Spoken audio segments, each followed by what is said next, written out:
I've gone this far by the grace of God, and if at this level I'm still considering people's opinion, then I'm completely oblivious to the fact that I've gone far. People call me stubborn. Yes, I agree. I won't argue. But as I grew, I became more flexible. But every great achiever, they require some degree of stubbornness, or else you will produce normal results. Degree didn't bring me here. It was this gift. The guy that printed it, we didn't know that my book was his big break. You don't mean it? Before, he used to print burial pamphlet, all these burial. So it was then I realized that there's a lot of things I can become. Yeah. But I think this comedy is an inroad to it. So I've interacted with people, even great stuff. I don't want to be mentioning names. Yeah. I realized that the same fear people have at this level, they also have it. The difference between someone that is doing is the courage. It's the courage to try. So every day I leave Idushaga to Wazobia FM, and I didn't have a car. And you wake up. What time will you have woken up? God bless you, won't sleep. Boy, when I sit down. Sit down. Focus is the proof of purpose. If you really can be distracted, then you are not on the path of destiny.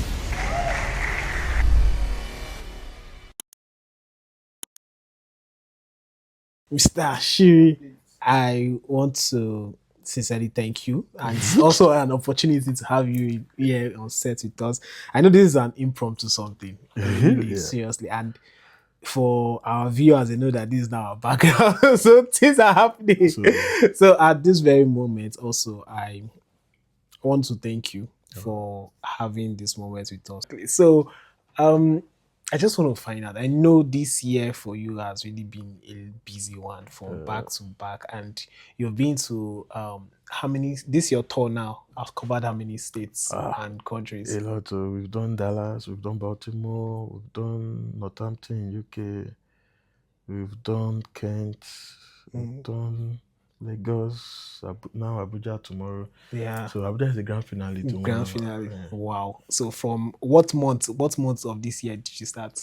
February. So from February, that's like from the beginning of this year, 2025, to the ending. It has been a long stretch. Very heavy. Wow, that's a long journey. So tell us, how did it even start for you?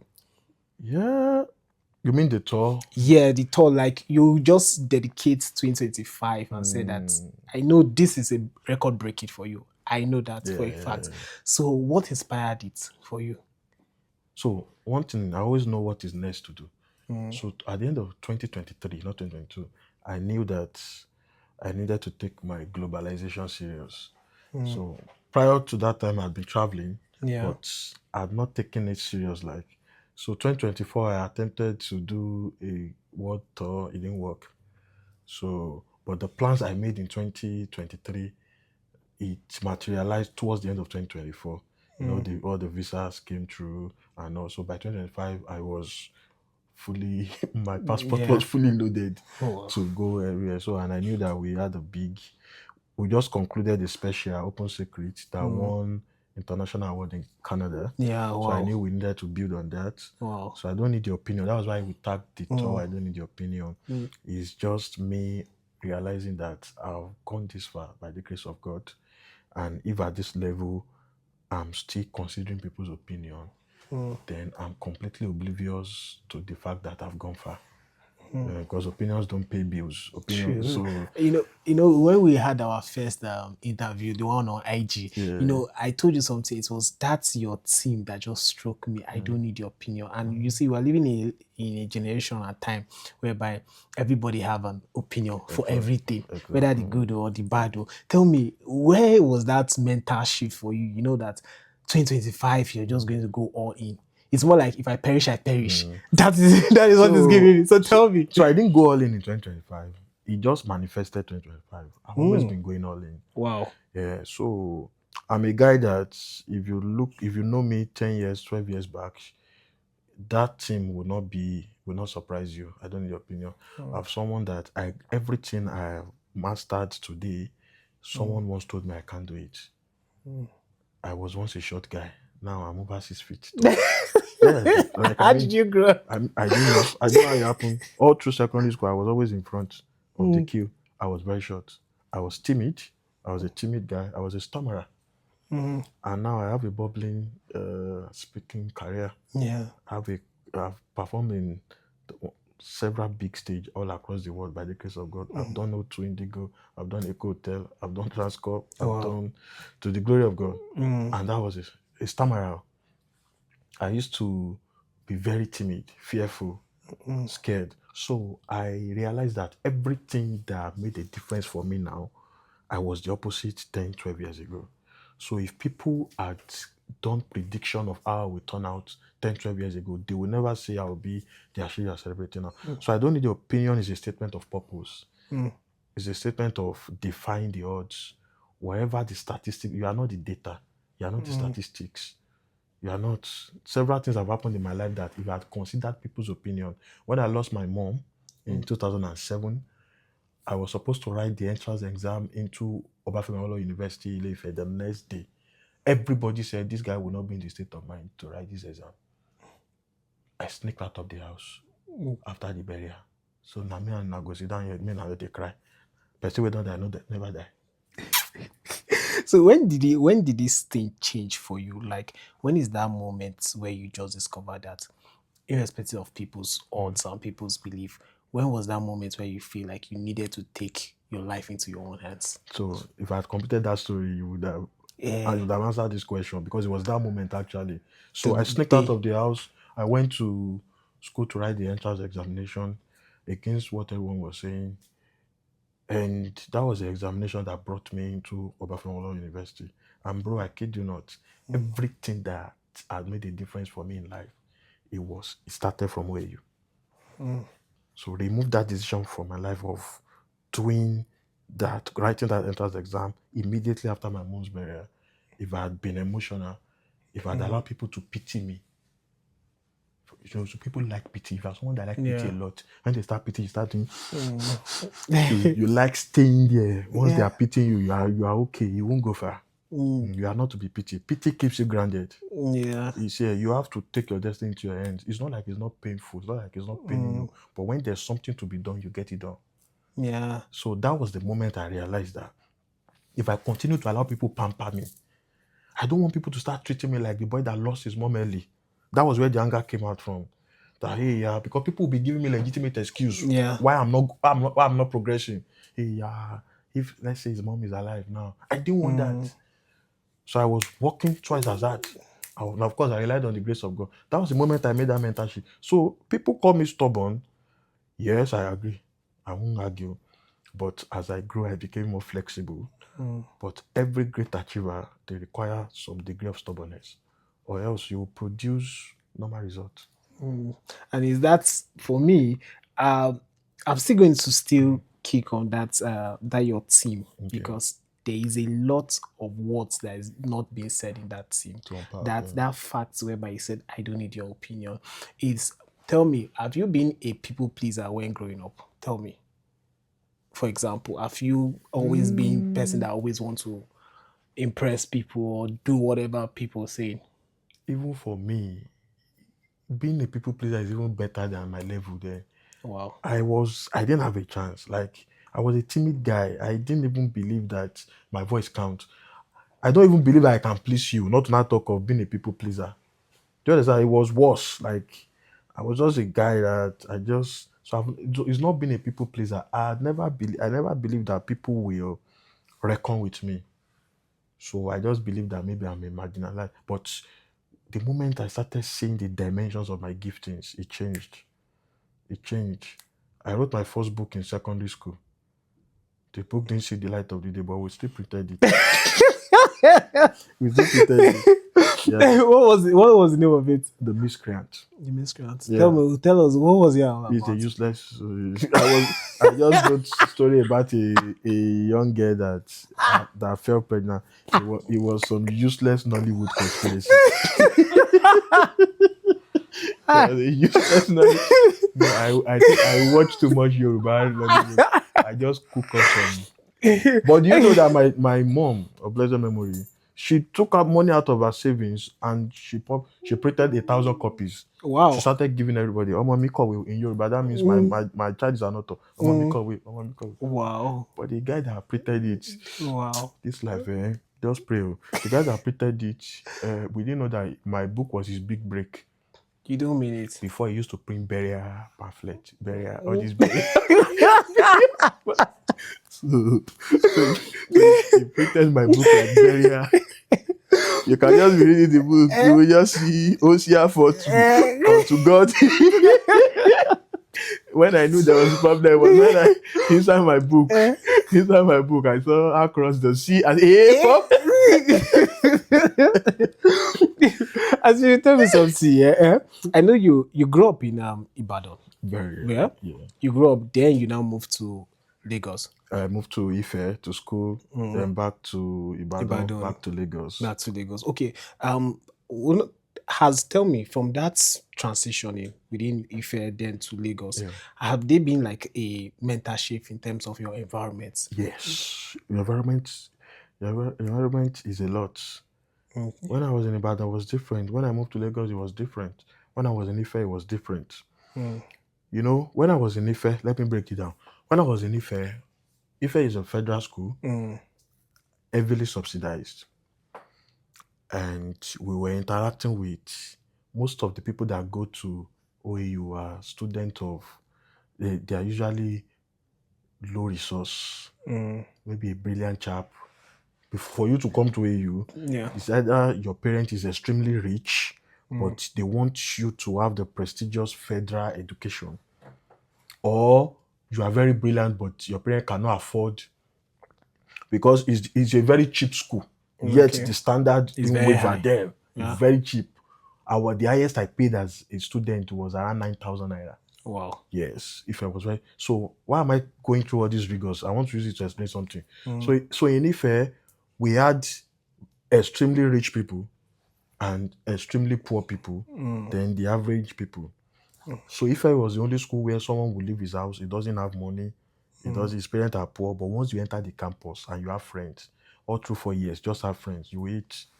So Ife taught us, that's why I say that most product of OAU, they are always very empathetic. Empathy is, because it was the structure of the school then. The school did not teach us ownership. The only things you own are your personal effect, maybe your laptop, but you can't come into the room and say, who is sleeping on my bed? Baba, you look for the nearest bed available bed. And if there's no available bed, you go on the floor. So there's a way it works on your mind as an individual that there's nothing you have that you were not given. Yeah. So it's the only school where someone is cooking rice, another person is doing the timing for him. Waiting for it to get done. So when the rice is done, that one sneaks in, carry the rice. That one comes out, he sees that his rice is gone. He won't start shouting, who carry my rice? He look at the next spaghetti. And the cycle continues. Yes, it's not the ideal word. Yeah. But as irrational, as eccentric as it is, it was in the outside world I realized that it shaped the way I relate with people. Yeah. It shaped it. There's nothing I have I can't give. There is nothing.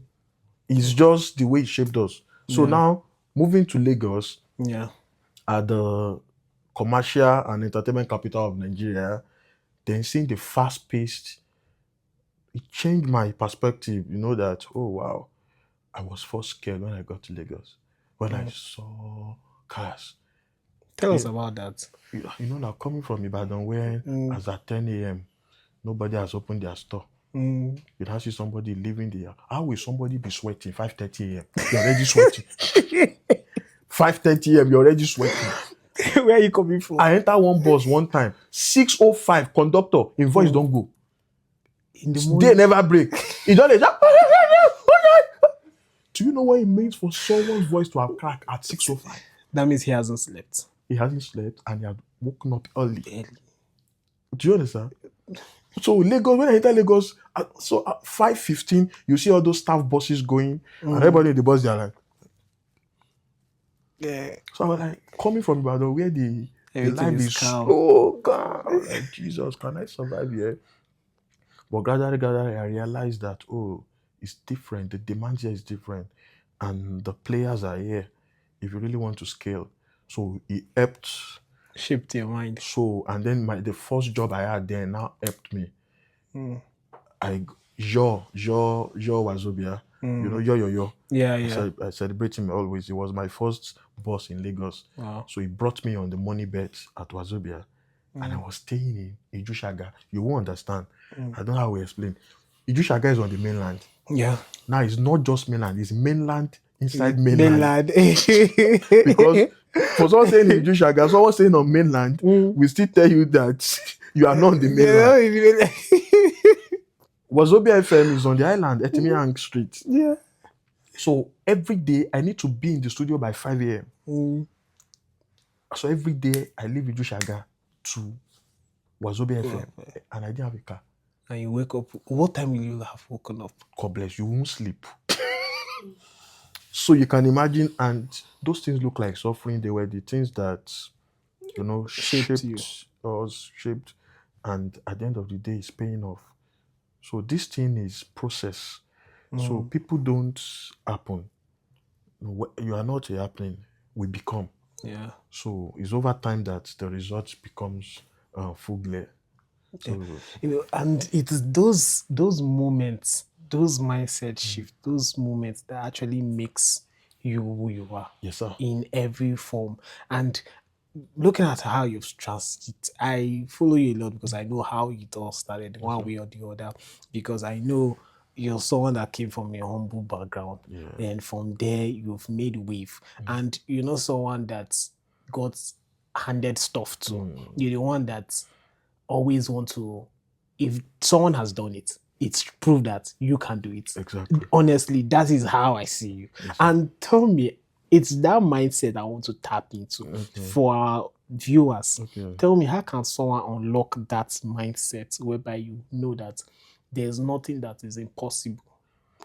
Only if you believe, and you actually have to believe in yourself. Tell us, how can someone tap into that mindset? You've answered it already. There's nothing like impossibility. It's just that you didn't try it. So me, I had a relationship with failure. So I understood failure. We romance ourselves where. So I understood failure, and so was that not like a setback to you? It's not setback. When you romance failure where it does something to you. So number one, you are never afraid to try. So why is it that people don't try stuff? They're afraid of failure. But when you are used to it, do you understand? Yeah. It desensitizes you from the shame. You never make out with the shame. Shame when you popular you. So one of the things that I was speaking with an upcoming comedian. He say, he's afraid to go on stage if people no laugh. I say, now wait, they don't know you. Then when you popular, you can't try them. Wow. Oblivion is the advantage of preparation. So me, I've always understood that it is only by trying that you become better. So, and the mindset is audacity.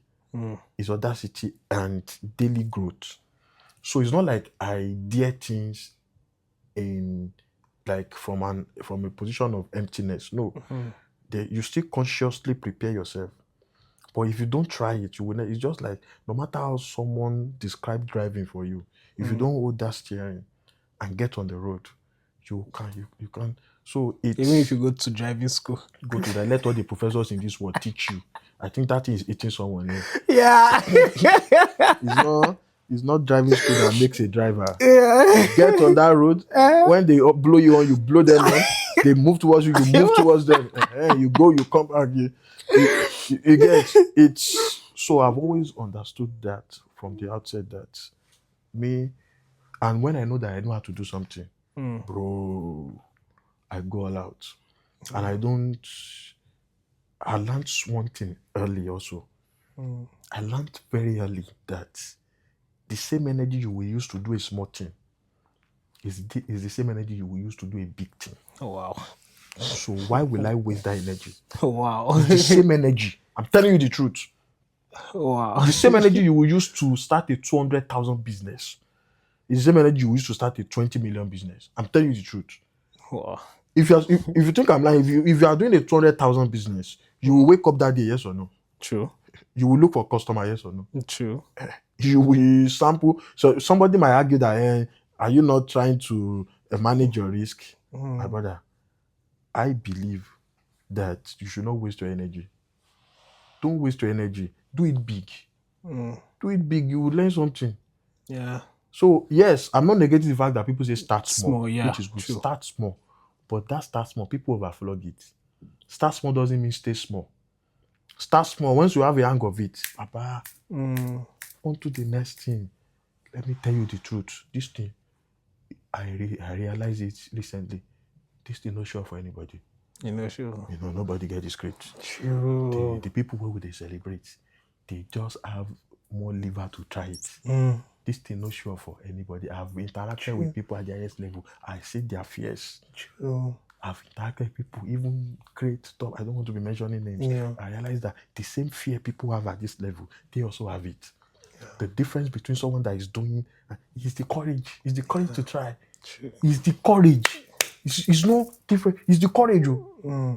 Remove that courage from there. You have the same thing. They have the same fear. True. I saw a post that said that nobody really know what they are doing.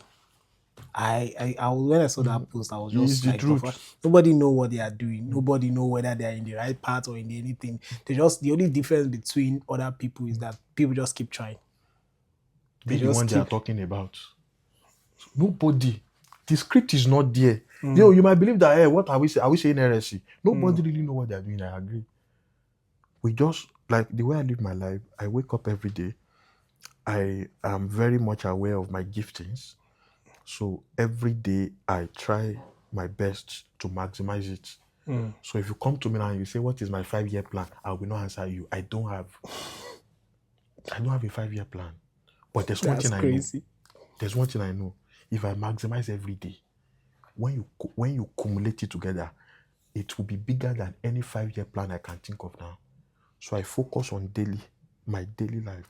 What is purpose? Your daily response to the peculiarities of time. And that's what we are doing now. We didn't plan today. Yeah. But the situation suggested that this thing can happen. Yeah. And we are doing it. Yeah. So today is purposeful. Yeah. So purpose is not in those things you are writing. You're written down. And I know that this year for you has been a lot, like from all the whole shows you have covered and everything. Tell us, I want to know, how was it at first? The first time you actually said that I'm going to stand on stage and this is what I want to do, that you put your soul out. How was it like the first one? So for comedy or for... Yes, for comedy, when you know that, okay, you want to be a stand-up comedian. Do you know that funny enough, my first time on stage was heavy. I had a standing ovation.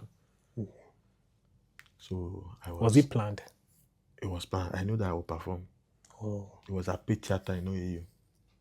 So I entered the stage the second time, say, I don't kiss you now. Even my first time was good. How much more? My brother, they stoned me. Wait, the first one, was it paid? Or it was free? Paid, Kawugo. What about the second one? The second one, was it paid? So they came on the heel of the first one that it wasn't still paid, but now there was some form of reputation. Yeah. That guy killed Shoni. Now they call me. So tell us, when did you now discover that you say this thing that I'm doing, I'm going to put all in? Because trust me, that's what you'll be doing this year. And when was that time whereby you said, okay, this thing is either a walk or a walk? When I realized that it was a leverage, I realized I wanted to become a lot of things, and comedy opened it. But you have a degree? Yes. I have degrees. What did you study? I first studied medical microbiology and immunology. Yeah. Then I did MBA in business admin and general management.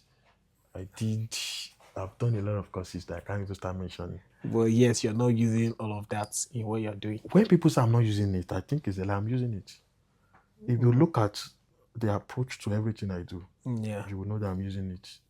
It's not until I show up in the boardroom. Yeah. But, I'm using it. I'm very much using everything I learned.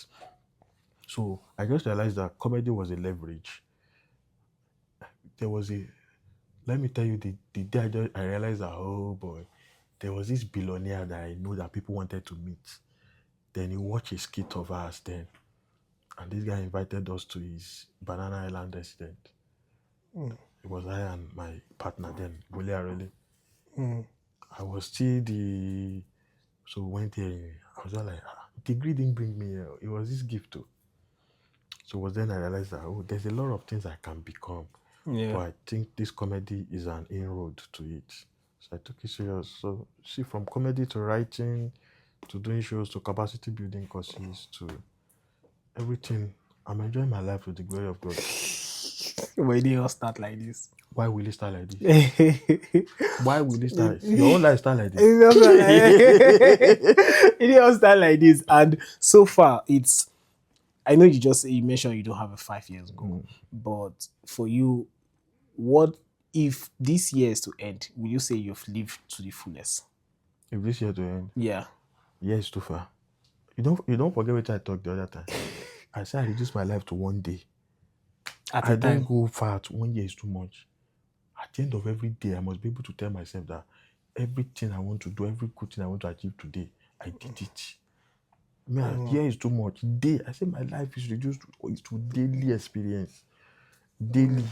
And it's to your own account. Like you leave it based on how you want to live it, All my not terms, anybody. all my terms. For your terms to count, it must align with my purpose. If it doesn't align, it won't count. If this podcast doesn't align with, I will give you an excuse. I will not wait. No, there was someone that is like we talked about someone that's been a people pleaser. So someone that is dealing with people's opinion. Tell me, how do you suggest that person manage it? He does not need to manage it. You should just cooperate and let them spoil his life. Listening to people's opinion is you signing an agreement with anyone. Okay, I hereby solely agree and declare that you should spoil my life, and I will enter the room with your opinion. So help me God. That's it now. Opinions are the greatest enemies of an achiever. Opinions are. My book, Asiricomedy Mystery book, the entire chapter 2 was on opinions. Talked about opinions. The entire chapter 2 was about opinions. Tell us more on that. Let's give us insight. You will read the book. Don't stress my life. give us insight. Let's know. Because why I'm still flogging this thing, because trust me, if you see on social media, everybody have one thing to say about on that person, whether this person is living a best life or whether that person is doing, there's always something that person have to say in that. And if we're not careful, we have one way, we are always being a victim of people's opinion. Now, for you now tagging your team, I don't need your opinion. It's like you're telling the word F you word. You're telling everybody. So how would that thing come off to people? How do you feel like people will see you as you're not concerned about that? So you mean when I title show, I don't need your opinion. So you think I'll come to think, say, how will people think? Do you know? This man is not getting the point. The thing was, I don't need your opinion. So now I'll be thinking that, what will people think about this thing? It has defeated the team already. It's a game of, like I said, it's a game of audacity. And if you truly you believe in your strength, and your strength has generated great result for you, you will not look at what David did when he wanted to face Goliath. He summoned his own CV. He said that servant he used his bare hand to deliver the sheep from the jaws of the lion. So he said, who is this uncircumcised Philistine? His brothers were like, this boy has started his tantrums again. You think this one now hunting? He said, no. He said, I come to you in the name of the host of the army of Israel, in whom you defy. Don't let me preach. No, go on. I don't need your opinion. That's what he's saying. I'll face this guy and I'll mess him up. And he did. Jesus Christ, when he got to the cross, what happened? He said he couldn't take it again. He said, but nonetheless, that will be done. Let this cup pass over me. At the end of the day, everything they said will happen happened. Happened, yeah. Go and check it. Everybody that made the difference in life is either someone told you, don't do it, don't try it. And it's not like the people telling you not to try it. It's not like they're wicked. Yeah. Naturally, people can love you out of destiny. Yeah. People can pity you out of your purpose. True. Because they know that the journey is rocky, but you need that rockiness to get to where you're going. So if you want to be a man that, it's not an invitation to be rude. It's not an invitation to be arrogant. It's just an invitation to connect with your core and understand that your dream and vision is not a conference call. Yeah. There was no witness when they gave you. So if everybody understood it, it's not your call. So everybody if everybody understood it, it's not your dream. Yeah. is peculiar and exclusive to you. And the way you will go about it, only you will understand. That's why they call it visioning. Yeah. Leadership is visioning. What is visioning? It means that as far as my affair is concerned, I am seeing what you are not seeing. As far as the affairs of your life, you are seeing what. So there's a limit to how much I can counsel you. And it's understandable if you don't get it. So if I say thank you, but I'm not taking your opinion, don't get angry. Don't get angry.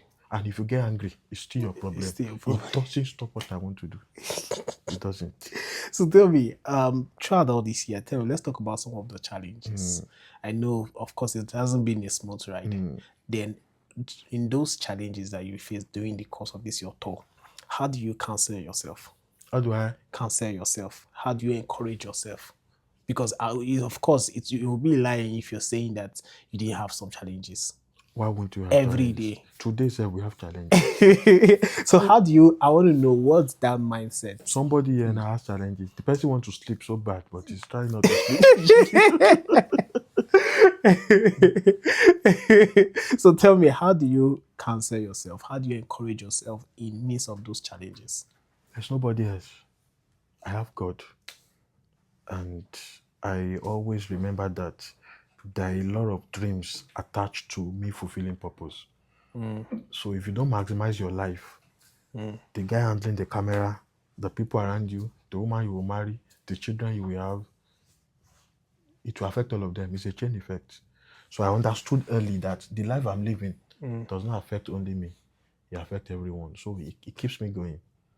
It keeps me going that the life I live, this is not, when I say I'm successful, it's not I'm successful, we are successful. Because it's a chain reaction. So that's what keeps me going. I like that. It's not for me. I like that. My mentor said something in one of our podcasts one time. He said that you're not answering the call. It's not, you're not doing yourself a disadvantage, but you're doing other people that is tied to you a disadvantage. Yes, and seeing it like that is it's a big thing. Yes, that whatever, even in spite of the challenge you're facing, if you stop, you're not just only stopping for you. Yes, no. You're stopping from the people behind. Yes, no. The people that are looking up to you. And I always tell people it's always okay to give up. Give up if you want to give up, but go back to it. Give up. Sometimes give yourself a break. But go back. Do it better. Rephrase it. Paraphrase it. Rejig it. Just do something. So tell me, Ashiri, if you had to say a word to someone now that is a 17-year-old boy that lost his mom at a very young age, at the age of 17, what's that one word you tell that person? Thank God. That question sounds like a rounding up question. Okay, so what's the word I would tell to someone? Maybe a 17-year-old, a 15-year-old, or somebody that is in an uncomfortable situation. Don't allow them label you. Don't allow them label you. Move away from pity. The moment they start labeling you, before you know, you unconsciously start responding to that label. So even you, and you know that human beings, naturally, we are lazy people. We like excuses. So the moment they start giving you excuses, that boy would have done well if his mom was alive. It's a lie. It's a lie. You're a lazy guy. You are lazy. Work twice as hard. Yes. Understand when life is leading you and when you are leading life. Yeah. Okay. So don't live your life. So some people you are working with, they're already leading life. So don't live like you are leading life. And when life is leading you, catch up and beat the hell out of it. Yes, so understand your limitation per time. And don't allow excuses keep you grounded. I like that. Move out of that comfort zone and don't accept the label. Don't accept the label. Don't carry it like a placard, that's how it works. That's really, and I like the part where you said understand your limitation, because sometimes we tell ourselves that we can do everything, but truth be told, you cannot do everything. Never. I always have two columns: my strengths, my weaknesses. The one I can learn, the one I can help, the one I can't help. There are some things in my life I know. Yeah. I can't help it. You can't help It's not in my control. at all. You are black. God bless you. You're Nigerian. I'm a Nigerian. I'm a Yoruba boy. Yeah, you I'm remember? a Ibadan boy. Yeah, you can't help it. I can't help those things. But do you know what I can help? My brother. What I know. And how I use it to change the world. Yeah. You can't beat me at that level. The last time I was traveling, I wanted to enter Chicago. As I got to Chicago, the guy at the immigration just looked at me. You must be very popular. I said super extra popular. That was what I told the immigration guy. But he looked at my history like that was my 6th time this year alone, 7th time this year alone. And the visa I used to travel is not the common one. So that visa they don't grant it's a special kind of visa. So the guy just looked, he didn't ask me what he said, you must be popular. I said super extra popular. Yes, now he said, I added now. He said, oh really? I'm gonna check you out on YouTube. Money, do that. Welcome. Give me my passport, man. They go. So that's how it works. It's true. I like that, and thank you so much. You're that was welcome. really insightful, and that's facts whereby don't let anyone label you, because while growing up, like you said, also, I've always been a victim of my own limitation based on other people's perspective of me, and little by little that actually affects me. And if there's one reason why we're doing this podcast is for the younger folks, Yes, sir. someone to understand that you can be more. You understand? I actually lost my mom at an early age, lost my dad, and just like what you said, I didn't want to carry that victim mindset of being labeled as an orphan, so therefore you're looking for sympathy and everything. But irrespective of what happened, you can still be more. You can still do more, and you can still rise again. You may not come from a wealthy family, but a wealthy family can come out from you. You understand? You may not come from a successful family, but you can raise a successful one yourself. So that is why, if there's any message, and that is the reason why we are doing this, is just to put it out there that don't allow your own limiting belief, because I was a victim of my own limiting belief based on other people. Don't allow that to be a stumbling block to your progress. And thank you so much. You're welcome so much. But I'm after something sweet. Just what I need is some time to tell you, please. I'm on my knees. This was never meant to be. I did rubbish, and it is just what it is.